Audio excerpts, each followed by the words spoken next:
I had a splendid voice. In fact, I'd sing in opera if they'd give me my choice.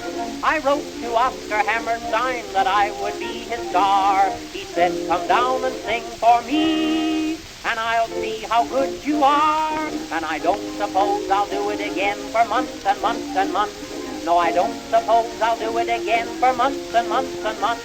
I sang the wise old owl, and he left the room at once. So I don't suppose I'll do it again for months and months and months. Welcome to episode 7. It's with great pleasure that I get to have a chat with Keith Fay from the legendary Irish heavy metal band Cruachan. For nearly 30 years now, Keith has been the singer and principal songwriter with Cruachan. What started as a teenage passion in music has become an international success story with 9 studio album releases to date. This has resulted in legions of fans from across the globe. To this day, Cruachan's debut album, Tuatha Na Gael, is considered to be a genre-defining album in the folk metal scene. In this episode, Keith discusses Cruachan's humble beginnings on the Dublin music scene. He also discusses the advantages of being able to write within the folk metal genre and where the future may lie for Cruachan. You can find out more about Cruachan when you check the links below in the podcast description. If you like what you hear, please like it, and if you know anyone that would be interested in anything in the episode, please send them a link. Without further ado, and keep the pets and children away from the speakers, here's Keith Fay from Cruachan. What's the best way to describe what it is that you're best known for? Well, I mean, there's a few things. There's the band, but there's also the genre of music. So 32 years ago, as a very young teenager, I started the band Cruachan.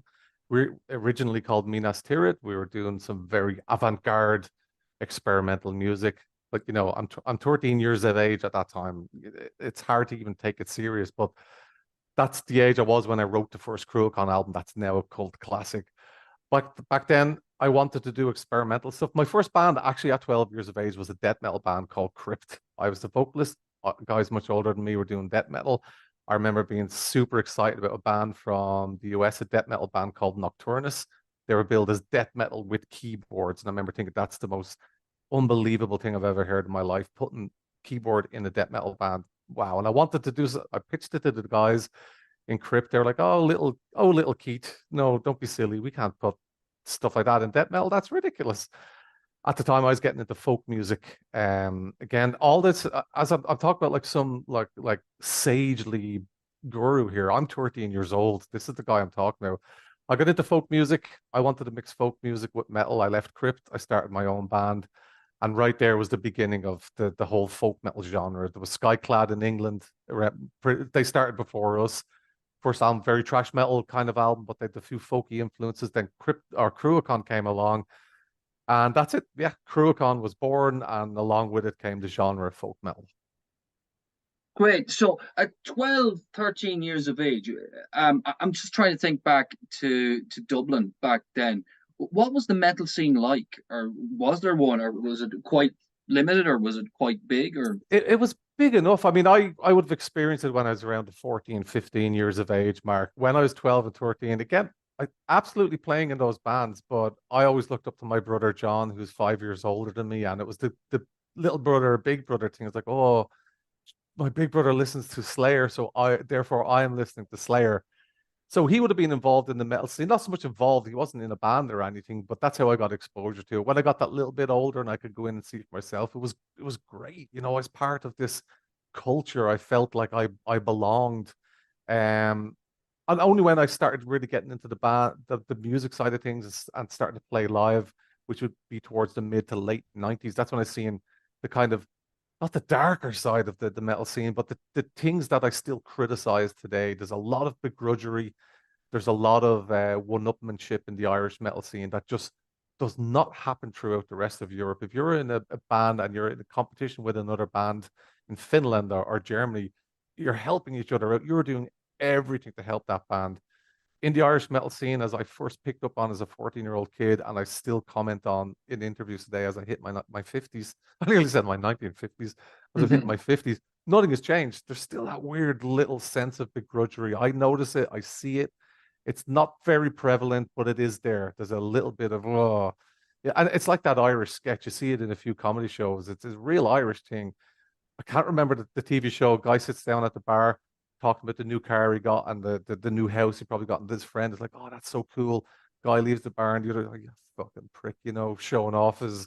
It's that element is right there. It's such an Irish thing that's very embedded there in the Irish metal scene at the moment. Yeah, Not as much though. Not as much. I think it's something in all the art scenes, because I come from a theater background, and Mm, I would have come across it as well. really, that's Yeah, interesting. it's a thing that's for whatever reason it's quite prevalent in all the art scene. That's interesting. It's an it, Irish thing. I don't. What is it? yeah, yeah. I think it's if we looked even further into, say, sport and stuff like that, I'd say it's there as well. Yeah. It's one of those things. It's in that psyche thing. Mm. But your first album was is it Tuatha Na Gael? I'm not Yeah, an yeah. Irish speaker, so It is. It is. Yeah. Tuatha Na Gael. This was a huge album at the time, not just for yourself, but for the metal scene. This was something that had not been really heard of before, or Yep. the style, and certainly not what you were singing and playing about. Can you tell us a little bit more about the making of that album and where it brought you as a band? Yeah, and it's true what you said, and it's hard to say that as myself. Sometimes it sounds very egotistical, but there's no doubt that that was a fundamentally important album in the metal scene in general. And I meet people today that still say, that album changed my life, or it was this and it was that. And obviously, as the guy created it, I wrote the music at age 13 and 14. I like to think I've done much better. So it's that strange one for bands when people still say, even after the new album, which I'm so proud of, like, yeah, I like the new album. I still prefer Tuatha Na Gael. You're like, Jesus, I've done better, but it is what it is. I'm the same with a lot of bands like Cradle of Filth. I love their first album, even though in their mind they've done better. But yeah, writing the album, I often say it probably took the mind of a 14-year-old to think, these two genres are just going to work. Um, I can't remember much about the process. I remember the recording a lot, and there was nothing like that before. And there was certainly folk metal elements out there. I mean, there was Skyclad's first album had what I would always say the Widdershins Jig, the first kind of folk metal song that they did. But I always also say they weren't a folk metal band at that stage. They were a trash band. Eventually would do the thing that we did, a full-on folk metal album. Then you go back a little bit, you've got the likes of Battery, they have some extreme metal with folk. Then you're looking at Iron Maiden and Black Sabbath, also folky bits on their stuff. A lot of Iron Maiden's most traditional, most famous guitar parts and riffs, play them on a violin, you're hearing diddly diddly diddly diddly diddly diddly diddly, like, play that on a violin, you can dance a jig to it. But as for focusing a band fully on that, it really wasn't done.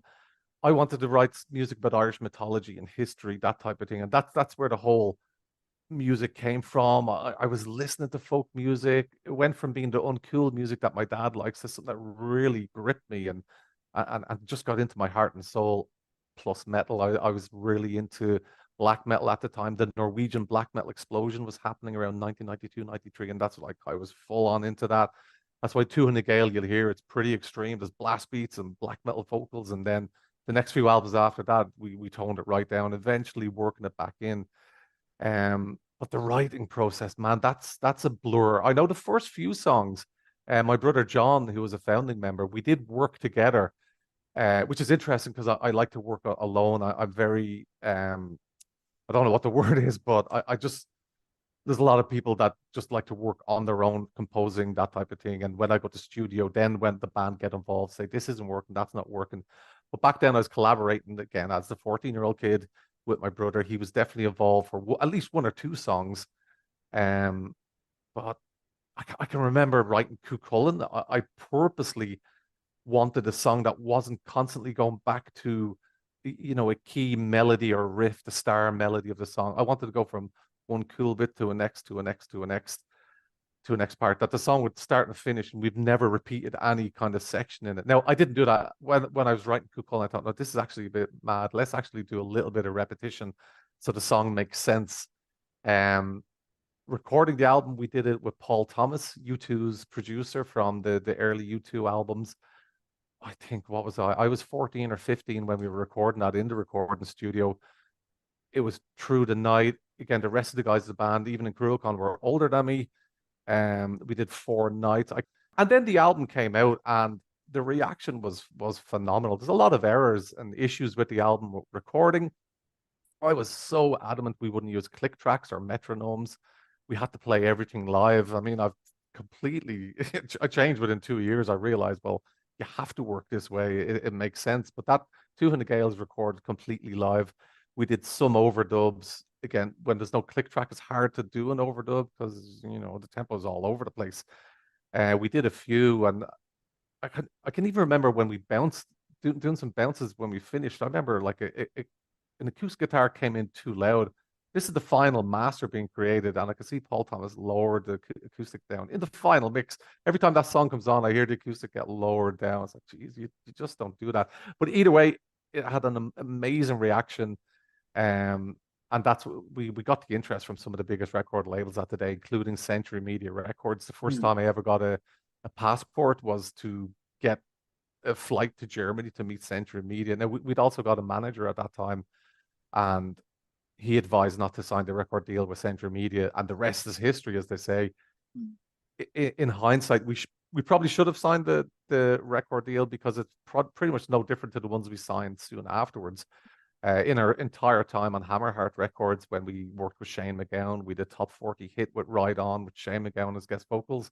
Our entire time on Hammerheart, we've never received one single penny in royalties. It's just Century Media made it more clear that that's what's going to happen to us. Hammerheart, not so much. So I always wonder what would have been if we did stick with Century Media. Now, we turned them down. They immediately signed Waylander. Within 2 months of us turning them down, they released Waylander. It was a flop for them, and Waylander went about their merry way, pretty much at the same level of us. Like, forget the huge record labels at that time. And history repeats itself. Eventually, we left Hammerheart. We ended up on AFM Records, Candlelight Records, some of the bigger names as well. So it all worked out. But yet, there's no doubt that album was fundamental in defining the folk metal genre, helping to define the folk metal genre, and just even to this day, as I said, people still think it's a standout album. It's one of their favorites. I heard someone once kind of say it is to folk metal what Rain and Blood was to thrash. That kind of definitive sort of album. If you want to find out what it's about, that's what you listen to. I haven't heard that. That's a cool description. Yeah. It's better. It's a better description than I remember. I read a review of the Middle Kingdom. Oh, no, the Folklore album actually with Shane MacGowan. They described it. It's like Enya shagging Motorhead while Metallica look on. That's how they describe their music. So no, I prefer that. But no, that's good. That's really that's such an amazing thing to hear. Like that's a whopper of a comparison. Like it's a landmark in that music genre. It kick-started it, but it's also, after nearly 30 years down the line, you could say, it's still looked at as the one to beat, like the one to match yourself up against. Yeah, and it's interesting. I think Banger TV, which is a huge TV show in America, it's a magazine, like you're talking hundreds of thousands of viewers. Folk metal wouldn't be their thing, but they did do a definitive kind of folk metal albums type of thing, and you got your Corporate Clannies, your Eluettes, you got your Amon Amarts are always going to be in there, even though they're not folk metal. And then boom, in amongst the top 10 was Cruachan, Tuatha Na Gael, and I was, yeah, nice one. I appreciate that. That's great. And like, you were only like a teenager when this happened, so that must have been was that kind of bewildering, or was it? Did you just go with the flow and say, "Oh fuck it, I go with it"? Well, there was nothing to see. I mean, obviously there was no internet. There was probably seen a review in Terrorize, or whatever the equivalent of Terrorize was back then, but we were completely oblivious. We were doing the odd show in Ireland. Our first international shows didn't happen until after the Folklore album in the year 2000. I think our first international show was St. Petersburg, Russia, and it went crazy from then. So at that age, I was completely oblivious, unaware. It was only years later when I really appreciated, what I'd done. I was like, oh wow, good job, little teenage Keith. So, like, I mean, at the time, you would have been probably one of the few in Ireland, because Ireland would have a good reputation for rock bands, but certainly in the genre that you're in, Oh, um, yeah. you would have been at then certainly the only one. But since then, there might have been one or two that have come along, but you would have been probably the first The first two. to have a landmark success like that, a first album. Yeah, yeah, definitely. I mean, Primordial, I think their first album was on Candlelight, or a big record label. So they were right there with us. And I think we released, it was a big thing that we were both releasing, internationally signed releases, big record labels. Now, a record label at the time wasn't that big. They were on Candlelight, or I don't think it was Candlelight, but no, they were right there with us the same period releasing that first album. Apart from that, beforehand, there was nothing. Like, that was the big news of the day, that we've been signed. When the album came out, we were both on the 2FM John Kenny record show in the Sound Seller Top 10, actually, every week. Like, there were cool times. But yeah, kind of a hazy memory now. And, like, you mean touring wise, was there a circuit in Ireland, or was it something that you explicitly had to go to, say, England to do, or was it something that you started as a studio album, and then as the years went on, you started touring more heavily? Because you're quite a noted touring act at this stage. Yeah, and it's interesting. We don't tour so much. We'll do the odd tour when we can, but even now we've all got full-time jobs, so we're definitely on the festival circuit, and it's great because you're playing the likes of Hellfest and 70,000 tons of living the dream is the only way I can say it. But back then, I mean, I don't know. Is that what other bands did? I don't know. We played our whatever shows we could in the small venues, in Charlie's, the Fox and Pheasant in Dublin city centre. It was a big deal. We got to play Nancy Spain's in Cork. I think before the album came out, and that video is actually up on YouTube. You can watch the entire concert. So that was a big deal for us. But as for getting outside of the country, there was no, like, a trip across the pond to the UK. It's just whatever circumstances Mm. led to it. Our first show was St. Petersburg, Russia, in the year 2001, maybe. It was still, I mean, whatever about Russia today and fucking invading friendly neighbors, but back then, that was a long time ago. It was a strange, just almost post-Soviet vibe, and we were rocking around like, hey, like just rock stars, paparazzi following us, and they shut down a shop so we can go in and buy packets of crisps and not get bothered by. It was mad, absolutely mad, and that was the beginning of a crazy time for us. We toured Russia pretty much year on year after that. We were probably 10 or 11 years in a row. We did a Russian tour, and like, there was no Irish pop band. Never mind, like U2 or Westlife never did that, but there was Cruachan, the little folk metal band from Dublin, like becoming international rock stars, which was insane. And how did the whole Russian connection start up? Because I mean, anyone that's into metal will know that the everyone will be well aware of the Monsters of Rock concert in Moscow back in Mm. 1991. The famous one, where apparently 1 million spectators showed up to watch Metallica, Mm. Pantera, and I think it was ACDC. But metal's a huge thing in the USSR, or formerly the Yeah. USSR. But how did that happen, where you guys got picked up to go to St. Petersburg? We were contact by email, by a friend to this day, Dimitri. Said, hey, what's your conditions? As far as he's concerned, that he's dealing with Cruachan, and an established live act that play. No, we've never played outside Ireland. He just asked us to do, I think it was one big show. It wasn't a tour. It was actually just one date, a big festival. And it wasn't a metal festival. It's like, the 1970s Soviet times. It was just so bizarre. It was really, really weird. And that's all it was. And Russia was strange because we did have a Mexican promoter. Our first foreign show should have been Mexico. It just didn't work out. And then 6 months later, Russia happened. I don't know why they clicked with this. South America is the very same. We are very popular in South America. It's only in the last kind of 12, 13 years we've seen the popularity in Europe, where it's easy for us to get the shows, thankfully. We've seen that increase like tenfold, which has been amazing. But the likes of South America has always been there. all of the Eastern European countries, Russia. I could never explain it. Like to this day, we've always been asked that question, and I just don't know. I don't know. Just something clicked. Yeah, something clicked, and you can't explain it, but it clicked, which is a great thing. So you've released like I'm sitting counting the albums here earlier on to you, and 1, 2, 3, 4, 5, 6, 7, 8, 9. Since Tuatha Na Gael, you've released 8 other albums. In the follow up to all that, like what has the progression been like with each album? Has it been very clear? Well, we want to do this next, or is it like we'll just go and see what happens? Yeah, it's been a bit of both, because when we brought out Tuatha Na Gael, we're super young. We've got a manager who we were trusting because we're idiots. We turned down Century Media. I remember I just kind of lost interest. Well, if I'm turning down one of the biggest one of the biggest heavy metal record labels on the planet, like Century Media and Metal Blade in the mid-90s were the two big ones. If I'm turning them down, well, what's the point? Like, what is this not what we're meant to be striving towards? So I broke the band up kind of for about 6 months. Now, you'll see on Wikipedia and this, Cruachan were officially broke up for like the year of 97. We weren't, but just no way to take that back. I just kind of lost interest, sat back on it. Then I got back into the music side of things. I just really couldn't live without playing music.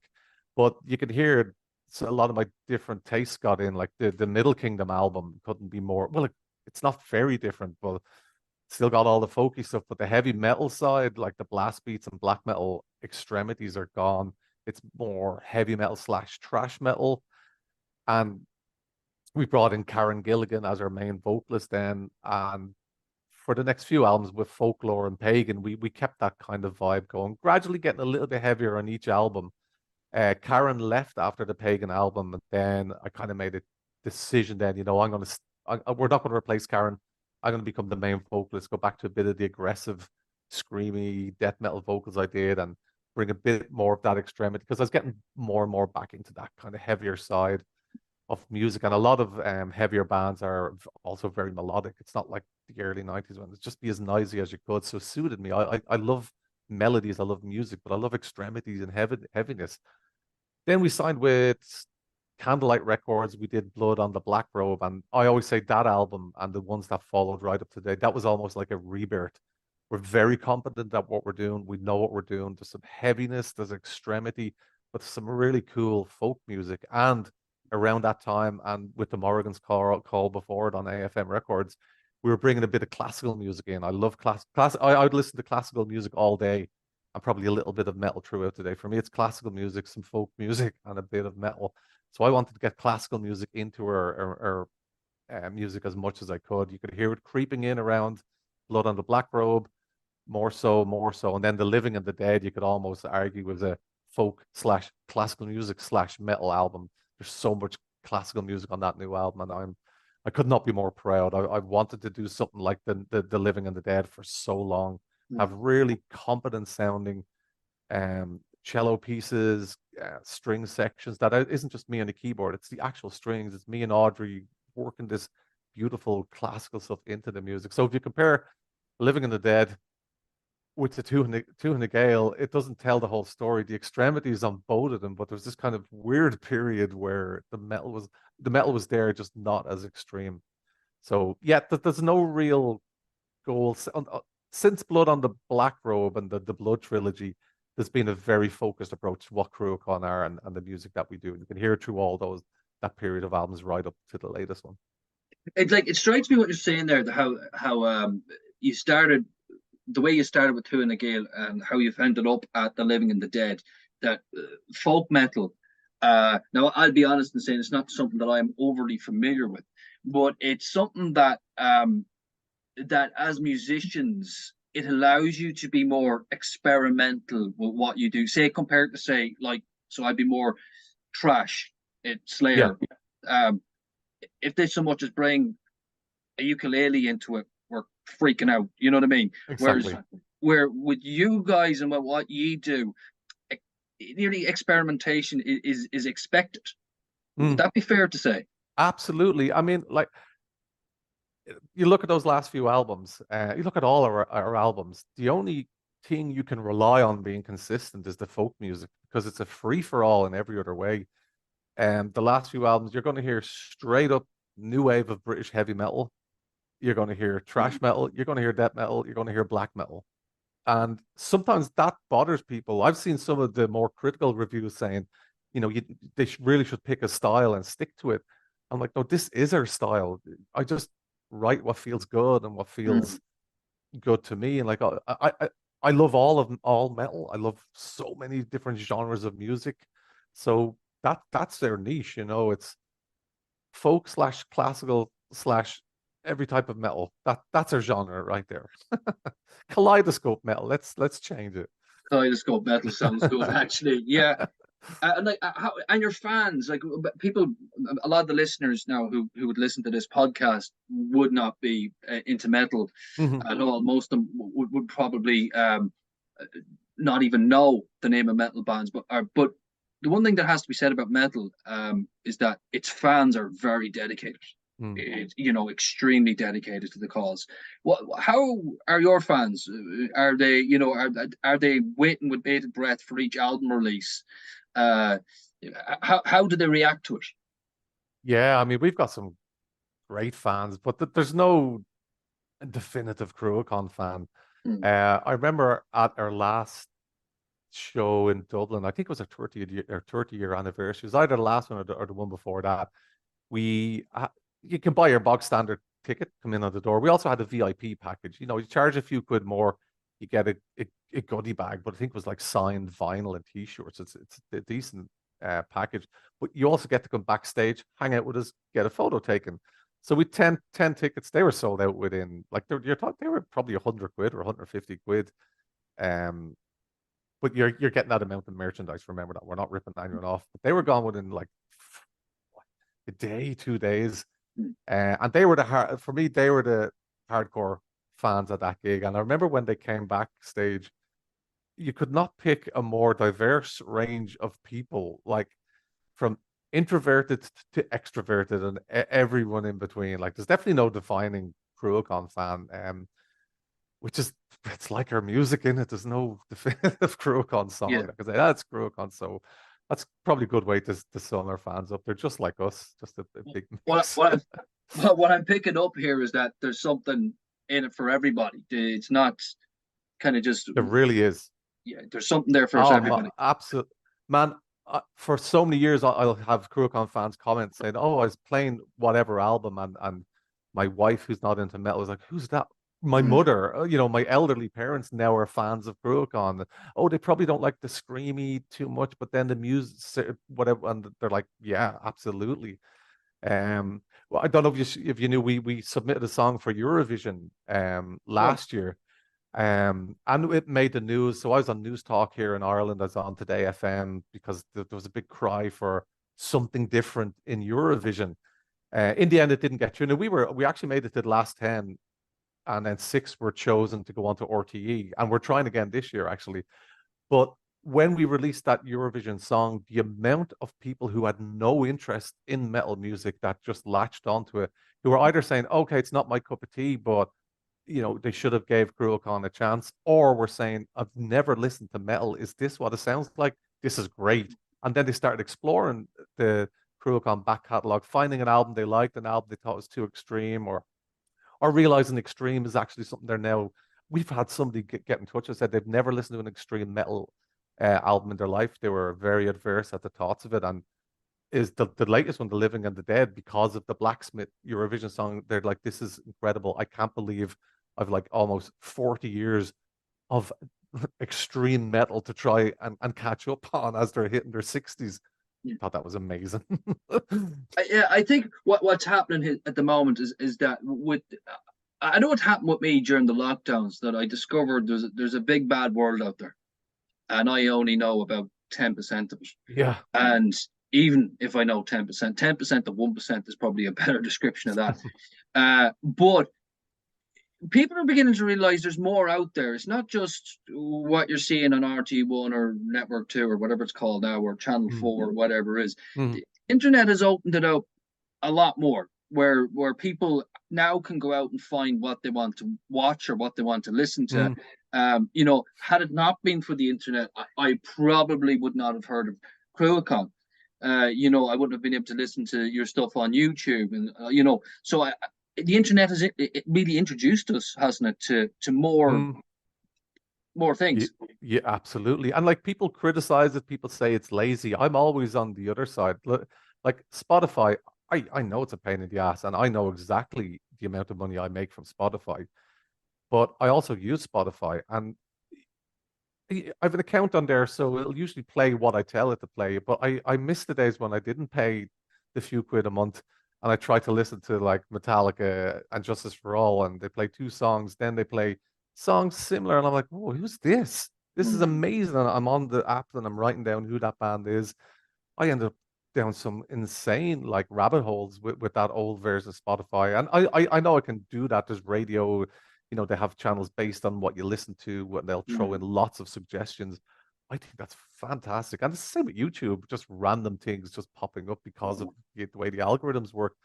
So I mean, there's plus points and negative points, but the internet is definitely there to open up just the whole world, a whole new world to people if Mm. people are willing to accept it. I mean, obviously there's a lot of negative and different bad things we can say about the internet, Spotify. I've been there. I've heard it all before, but we're just talking about the positive, and that really is one right there. Yeah, 100%. It's pros and cons with everything. So your latest album is The Living and the Dead. It's been released this year. How's that going for you so far, Keith? That is, it's the best reviewed album we've ever released. It's just review after review, and this is people that we've seen give us bad reviews in the likes of Metal Hammer, journalists I know, not personally, but they've been with the magazine for a long time, and they probably didn't give our past albums a bad review, like 6 out of 10. Technically, they're not saying it's shit, but I can remember, some of these things stick with you. Now they're giving it like 8 and 9 out of 10, and shit, the guy that rips us apart is now praising the new album. But oh man, it's just been I can't get over the reception it's had with our fans and with the media. Like even Hot Press magazine gave it an incredible review. Overdrive, the Irish newspapers just praising it. Then those bigger names like the Metal Hammers, the Rock Hards, just saying I've never seen so many calls for album of the year about a Cruachan album. I've probably never even seen anyone mention a past album as being tipped for album of the year, but this has been so many shout outs. It's humbling like that. That's the and it's humbling, but it's great to see because so much work and effort went into that. And I'll be absolutely honest, when I was recording that in the studio, when I was writing it over the last 2 and 3 years, as far as I was concerned, this is the best we've done. I just hope people will agree with me, and so Mm. far they are. When you're recording the album, like what is that like for you? Is it is it terrifying? Yeah, Are you confident? it really is. Like at the moment, there's four members of Cruachan. When we're in a rehearsal studio, like there's one violin, there's one guitar, bass, drums, and I'm the guy writing the songs. They exist in my head. They sound amazing. In the rehearsal studio, I'm like, okay, you have to imagine there's four cellos here, then there's layers of violin and there's harmonies there. In the rehearsal, the guys are like, really, like, we're not hearing it. But then we get into the studio, um, there's always a worry, like, is it going to turn out as good as I feel it will? The last couple of years, we do demo versions. We'll work on our little home studios. We can actually hear those layers. We can share the files amongst ourselves, and we know they're sounding good. But yeah, studio is always worrying, and not as worrying as when I finish an album. Um, and think like every previous album I've thought is our best album I've ever done. So I'm always like, how do I top this? Wow, how am I going to do better? Like I have to do better on the next one. So that's the kind of fear I have right now. But yeah, it can be quite scary in the studios, definitely. And when the problem, we had major issues with Blood on the Black Robe. We were 2 weeks into recording. John Ryan, who was our violin player at the time, he was living in Australia. And I remember the album just wasn't working. I can't put into words exactly what it was, but we had a 2 week gap. The files were going over to John. He's going to do his parts in Australia. And these are parts I've probably only heard in MP3 recordings, never heard, but the finished. And at that halfway stage, I was like, it's not happening. This is just not happening. It's touring out shit. And then he did his magic. He put his violin layers. You know, we went back into the studio after 2 weeks. We just started pretty much, you just load them on, you play the track, you adjust them, you fix them. And I remember just kind of, oh, thank God, yeah, it is working. It is as I imagined. So yeah, it's a scary time, but it's also an enjoyable time. I love being in the studio and I love the experimentation and messing about with stuff. And there's a part even on the new song, The Queen. We're playing it back. It's almost finished. And I just happen to have a mandolin in my hand. There's a part playing. I just start playing the mandolin over it. And the guy's like, oh shit, that works. It does work. Yeah, Mick, set up the recording. We got to put this down. You know, just that kind of really, as you say, dynamic way of working. Like I've just had an idea immediately and then we go. It's a great time. I love recording. It is It a great sounds time. it sounds like you get excited the same way you did the first time you went into a studio. It still happens every time you go through the door. Oh man, 100%. It's like I always say that the best part of Cruachan is playing live, and it really is. There's no other feeling like it. When you see, when you're writing lyrics here in my kitchen, for example, then year or two later, you're on stage watching some kids singing those lyrics back to you. That's amazing. But I think a close second has to be being in the studio and recording. It's a whole different experience. But if you know what you're doing and if you're competent, which I'm happy to say Cruachan are, it's a really exciting time. It really is, man. It's just Yeah. so much fun. So what's the plans for you now? You've got the albums released. It's out. It's doing well. What happens now next for Cruachan? So we should be on the festival circuit right now, but this year has been an absolute nightmare trying to secure festivals. We should be out there promoting the album. We were looking at a small mini tour. I couldn't even focus on that properly because I had so much with my own personal life, moving home, etc. So we should be on tour, but a lot of the festivals that we've been reaching out to and talking to, they still are in the post-COVID hangover stage. Some are only getting their next edition this year, or they had it last year and they're doing the second one this year. They probably had 2 years or 3 years of cancelled bands and contractual commitments to bands. They're only now starting to realize. So we found a lot of shut doors on festivals that just did not have the room. So that sucked. But next year already, we've secured a good few festivals. We'll be totally back in action out on the festival circuit, possibly a small European tour next year as well. It's just frustrating to think this is the year we've released the most successful album to date, and we're not out there where we belong promoting it as we would have done every year for the last 15 years. It's a really tough one. It's hard to get my head around.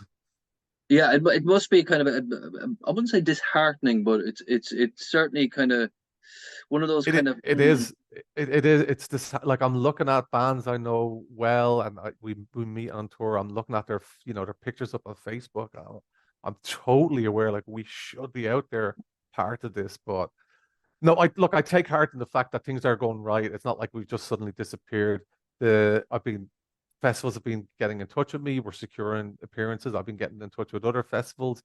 We've about 4 or 5 complete secure, another 4 or 5 in the works. And that's pretty much all we can do in a year, is up between 8, 9, 10 festivals because we all got full-time jobs and we can't just disappear. Now we can do probably a week of touring, so that needs to be planned for next year. Have you started writing the next album, or are you one of these guys that kind of finishes the project and goes, right, I'm not going to touch it again. I'm going to focus now on the next phase, which is the touring, and then worry about that later on? Or have you instantly got the pen in the hand? Constantly writing, and it's interesting because there's a song on the Living and the Dead. The Crow has a thrash metal riff right in the middle. Really cool part of the song. There's some guitar solos on it. That riff was written over 30 years ago, so I'm constantly writing. Now it was written then, fell off the radar, completely forgot about it. Then one day I'm just playing on the acoustic. Oh, I remember this cool riff. I must get this into a song. No, always the phone is out. I'm jamming away, writing new stuff. And I've just now completely written a brand new song. We're going into studio to record it in the next week. And it'll be our Eurovision submission take 2. So, oh, great. Fingers crossed.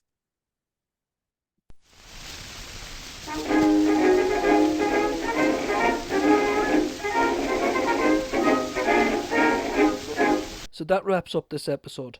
A big thank you to Keith Fay for taking time out of his busy schedule to talk to me. If you've enjoyed the episode, please like it and share it with anyone who you think might be interested in its contents. We're back next Friday with a brand new episode. Until then, you've been listening to The Recluse's Cookbook. I'm your host, Vinnie McHale.